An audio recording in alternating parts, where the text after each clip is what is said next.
গুজব গুজব গুজব আসিফ এবং নাহিদ ইংরেজি পারে না। সম্প্রতি একটি গুজব রটেছে যে বাংলাদেশের মন্ত্রী উপদেষ্টা ইংরেজিতে পারদর্শী নন, যারা ছাত্রদের সাফল্যে হিংসা করে এবং তাদের বিরুদ্ধে অপপ্রচার চালানোর চেষ্টা করে। অসাধু ব্যক্তি ভিডিও কাটছাট করে মিথ্যা অভিযোগ ছড়িয়েছে। বিদেশি প্রতিনিধিদের সাথে একটি বৈঠকে বিদেশিরা ইংরেজি ভাষায় কথা বলছিলেন এবং আসিফ এবং নাহিদ তা মনোযোগ সহকারে শুনছিলেন।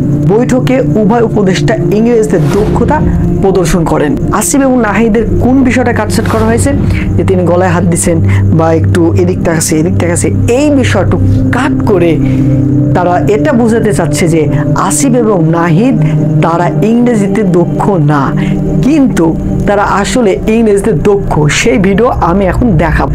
তবে এমন পরিস্থিতিতে গুজবে কান না দিয়ে সঠিক তথ্য যাচাই করুন।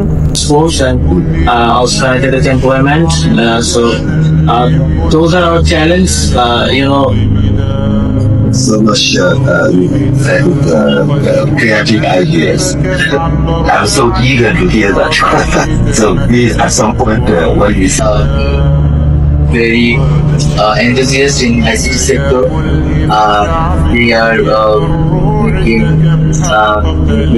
softwares, labs, and on their own state without any help. তারা কাটছাট করে একটা বিতর্কিত করার চেষ্টা করছে, কিন্তু তারা অবশ্যই ইংরেজি জানে। কিন্তু যারা বিতর্ক করার চেষ্টা করছে তারা কিন্তু কেউ ইংরেজি জানে না, তারা শুধু একটু পটর করছে। তো বিষয়টা কিন্তু একটু খুব মজাদারও করা যায়। Those who are criticizing Asif do not even know English themselves. Why are they not protesting in English?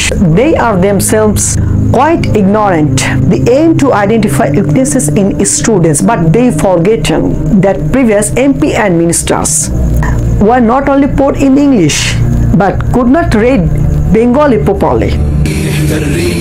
الريح قوية جبت كالنار وضية